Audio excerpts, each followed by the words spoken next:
ভারতের রাজধানী শহর দিল্লি।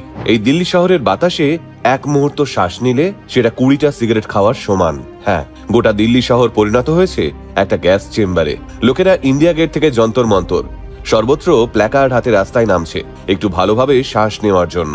না, এটা কোনো ডিস্টোপিয়ান বলিউড সিনেমা নয়, বর্তমানে এটাই আসল চিত্র ভারতবর্ষের রাজধানী শহরের।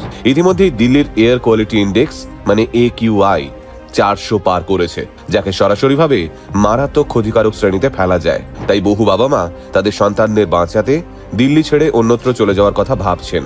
কিন্তু কেন এমন পরিস্থিতি তৈরি হলো দিল্লিতে, আর কিভাবেই বা এই পরিস্থিতি থেকে মুক্তি পাওয়া সম্ভব? চলুন এবার সেটাই জেনে নিই আজকের ভিডিওতে। All India institute of medical সায়েন্সেসের চিকিৎসক ডক্টর হর্ষল রমেশ সালভের মতে, দিল্লির প্রতিটা শ্বাস এখন স্বাস্থ্যের জন্য ঝুঁকিপূর্ণ। সবচেয়ে বেশি কষ্ট পাচ্ছে শিশুরা, বয়স্করা এবং যাদের আগে থেকেই শ্বাসকষ্টের সমস্যা ছিল। দিল্লির প্রতি 3 জন শিশুর মধ্যে একজনের ফুসফুস ভীষণভাবে ক্ষতিগ্রস্ত।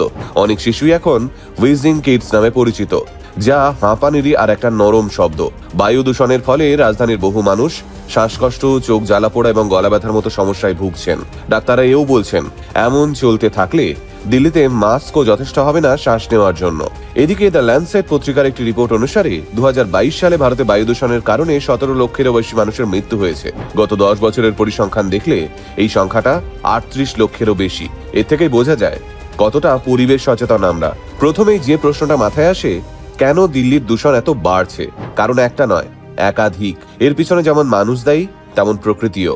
দিল্লির রাস্তায় প্রতিদিন লক্ষ লক্ষ গাড়ি ছুটছে, আর প্রতিটা গাড়ি থেকে বের হচ্ছে বিষাক্ত gas, nitrogen dioxide, carbon monoxide, PM 2.5 কণা, যা দিল্লির বাতাসকে সবচেয়ে বেশি দূষিত করছে। শুধু তাই নয়, দিল্লির ভৌগোলিক অবস্থানও এই দূষণকে আটকে রাখছে।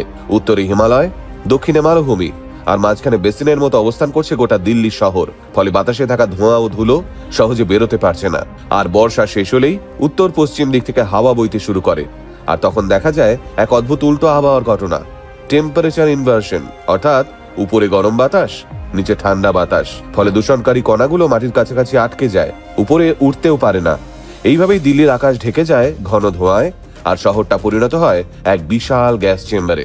তারপর পাঞ্জাব আর হরিয়ানার মাঠে ফসল কাটার পর যখন পার্লি বা খড় পোড়ানো হয়, তখন সেই ধোঁয়া পশ্চিমের হাওয়ার সঙ্গে ভেসে এসে ঢুকে পড়ে দিল্লির আকাশে। এই ধোঁয়া PM 2.5 ও PM 10 কণায় ভরে তোলে বাতাস, আর শহরের আকাশ ধীরে ধীরে ধোঁয়ায় ঢেকে যায়। এক্ষেত্রে নির্মাণ কাজও কম দায়ী নয়।